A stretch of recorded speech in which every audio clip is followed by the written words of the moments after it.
আপনার উম্মত হতে চেয়েছিল ঈসা নবী, আপনার উম্মত হতে চেয়েছিল ঈসা নবী। আপনার পায়ে ঝুঁকি পড়ে সৃষ্টি সবই, সৃষ্টি সবই। আমার ভাই, শীতের মৌসুমে দেখা যায় অনেকে সকাল বেলায় আল্লাহর দেওয়া যে নিয়ামত সূর্যের তাপ, সেটা আমরা গ্রহণ করি কি করি না? আপনারা করেন না বোধহয়। মুরব্বীরা একটু বেশি করে, কারণ তাদেরকে শীত বেশি পাকড়াও করে। অতএব সূর্যের দিকে চেয়ে থাকে। সূর্যের মধ্যে আমরা কোন দিকে বসি? ফিট দিয়ে না মুখ দিয়ে? জি, কেউ বলে ফিট দিয়ে, কেউ বলছেন মুখ দিয়ে, যার যেটা রুচি। আজকে একটা ছোট্ট কথা বলছি, গভীর মনোযোগ, কিতাব থেকে বলবো, বানিয়ে বলার দরকার কি দরকার আছে? কিতাবে যে কথাগুলো আছে শুধু এগুলো বলতে বলতে আমি না আমার 14 গোষ্ঠীর হায়াত চলে গেলেও কিতাবের কথা বাকি রয়ে যাবে। এখানে বানিয়ে বলার কোনো সুযোগ। আমরা শীতের মৌসুমে যখন সূর্যের তাপ গ্রহণ করি, কেউ ফিট দিয়ে বসি, কেউ মুখ দিয়ে। গোড়ার কথায় যাচ্ছি, হযরতে মুসা কালিমুল্লাহ এই ঘটনা করতে কে আসলো, একটু 2-1 মিনিটের মধ্যে শেষ করছি। মুসা কালিমুল্লাহ বেশি অসুস্থ, একটু গভীর মনোযোগ, এটা অত্যন্ত গভীর সূক্ষ্ম একটি ব্যাপার। এই তাত্ত্বিক ব্যাপার অনেক ডাক্তারও জানেন না। কারণ ডাক্তার উঠে জানে যে রোদের শীতে রোদের মধ্যে ভিটামিন ডি আছে। আপনার বাচ্চা যখন জন্ম হবে তাকে প্রত্যেক দিন রোদের তাপ লাগাইয়েন, বলে না? তো একে জিজ্ঞাসা করেন ডাক্তার সাহেবকে, স্যার আপনি এগুলো কোত্থেকে শিখলেন? উনি বলবেন সায়েন্স থেকে, এর বাইরে আর বলতে পারবে না। কিন্তু কারণ উনি তো সায়েন্সের উপর কথা বলছে, আমি কিতাব থেকে বলছি। মুসা, গভীর মনোযোগ, মুসা কালিমুল্লাহ যখন অসুস্থ হলেন আল্লাহর দরবারে দোয়া করলেন, আল্লাহ আমাকে অসুখ ভালো করে দেন, কারণ দুনিয়ার ওষুধ খেলে আমি ভালো হতেও পারি নাও। কত মানুষ ব্যাংকক থেকে লাশ হয়ে ফিরেছে, ঠিক না? তার মানে ওষুধে কাজ করে নাই, হায়াতের বাজেট শেষ। মুসা কালিমুল্লাহ বলেন, ওগো মুনিব, আপনি একমাত্র আমাকে ভালো করতে পারবেন, আমার দীর্ঘদিনের অসুখ। আল্লাহ বলেন, ও জিবরাইল একটা কাজ করেন, আমার বন্ধু মুসা আলাইহিস সালাম, আমার নবী বড় অসুস্থ, আমার কাছে এমনভাবে ফরিয়াদ করেছে, আমার ভিতর মায়া লেগে গেছে। সুবহানাল্লাহ বলেন না?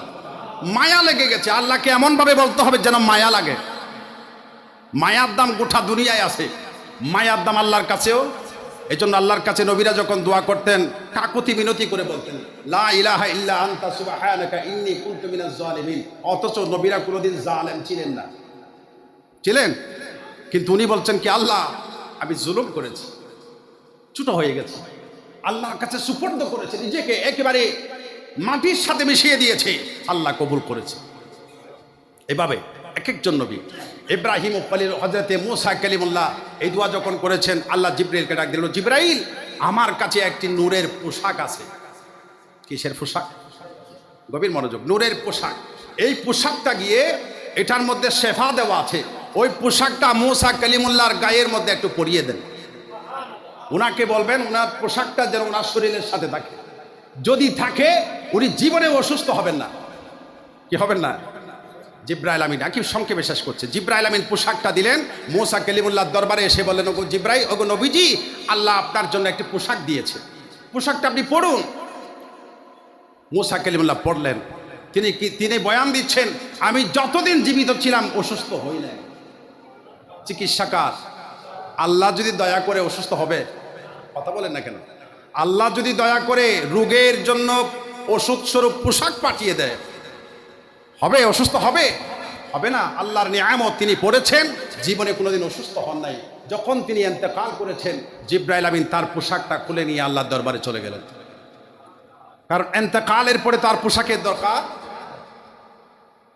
আল্লাহকে বলছেন, আল্লাহ আপনার বন্ধু তো ইন্তেকাল হয়েছে, মুসা কালিমুল্লাহ পাহাড়ের মধ্যে দাফন হবে, পাহাড়ের চূড়ায়, অতএব ওনার পোশাকটা আমি আপনার দরবারে নিয়ে এসেছি।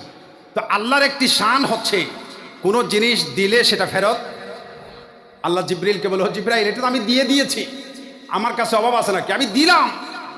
তো বলে যে আমি কি করবো, মুসা কালিমুল্লাহ কবরে শোয়া দেব, ওনার থেকে পোশাকটা আমি নিয়ে আসলাম, একটা কাজ করেন, ওই পোশাকটা আপনি সূর্যকে পরাইয়া দেন। আল্লাহু আকবার বলেন। ওই পোশাকটা মুসা কালিমুল্লাহর গায়ে যে নূরের পোশাকটা ছিল ওইটা আপনি সূর্যকে পরিয়ে দেন। ওই সূর্য থেকে যে তাপ পড়বে মানুষের রোগ কমে যাবে, মানুষের রোগের শেফা হয়ে যাবে। জোরে বলুন না সুবহানাল্লাহ। এই জন্য আজকে আমরা যে বিজ্ঞানের আবিষ্কার বলছি এটা মূল ঘটনা হচ্ছে মুসা কালিমুল্লাহ থেকে। আমরা বসবো কোন দিকে? মুখ দিয়ে নয়, গভীর মনোযোগ। চেহারা সূর্যের দিকে দিয়ে, সূর্যের যে কোনো সময় আপনি সূর্যের মধ্যে বসবেন না। হযরতে মৌলা আলী শেরে খুদা অসুস্থ হলেন, আমার নবীজি আরেকটি প্র্যাকটিক্যাল ঘটনা, ওগো আলী আপনার কি হয়েছে? বলেছি ইয়া রাসূলুল্লাহ শরীর বড় খারাপ, অসুস্থ, কি করব? আল্লাহ রাসূল বলেন একটা কাজ করেন, আপনি সূর্যের মধ্যে বসে যান। তবে সূর্যের মধ্যে বসার সময় আপনি চেহারাকে সূর্য দিয়ে এদিকে দিয়ে আপনি বসবেন না, পিঠটা সূর্যের দিকে দিয়ে বসেন। হযরতে মৌলা আলী শেরে খুদা বলেন আমার রাসূল আমাকে যেভাবে বসতে বলেছেন আমি বসে সূর্যের তাপটা আমার বডির মধ্যে ক্যাচ করেছি, আমার অসুখ ভালো হয়ে গেছে। সুবহানাল্লাহ বলেন না? তাহলে আমরা সূর্যের মধ্যে যখন বসবো তখন পিঠকে সূর্যের দিকে দিয়ে বসবো, চেহারাকে নয়। আল্লাহ রাসূল বলেন যদি চেহারা দাও তাহলে অসুখ বেড়ে যাবে। অসুখ কি হবে? বেড়ে যাবে। কিতাবের নাম নুজহাতুল মাজালিস, কিতাবের মধ্যে এই কথাগুলো বিস্তারিত লেখা আছে। আল্লাহ পাক রব্বুল আলামিন এই আল্লাহর দেওয়া যে নিয়ামত, এই নিয়ামতগুলো আমরা ভোগ করার তৌফিক দান করুন। এই জন্য ছোট বাচ্চাকে রোদ লাগালে ভালো হয়, জন্ডিস ভালো হয়ে যায়, চোখ হলুদ ছিল সাদা হয়ে যায়, কোনো চিকিৎসা নাই। সূর্যের তাপ, সূর্যের তাপ। আল্লাহু আকবার কবীরা। আল্লাহ পাক রব্বুল আলামিন এই নিয়ামতগুলো আমাদেরকে, আল্লাহর যে সৃষ্টির মধ্যে যে নিয়ামত দিয়েছে এটা প্রত্যেকটা সৃষ্টি আমাদের জন্য নিয়ামত, কিন্তু কেউ গ্রহণ করতে জানি, কেউ গ্রহণ করার ক্ষেত্রে ভুল করি। আল্লাহ পাক আমাদেরকে তৌফিক দান করুন এবং সবাই ভালো থাকুন, একে অপরের দিকে খেয়াল রাখবেন। দেশের পরিস্থিতি ভালো নয়, একে অপরকে ভালোবাসুন, মহব্বত করুন।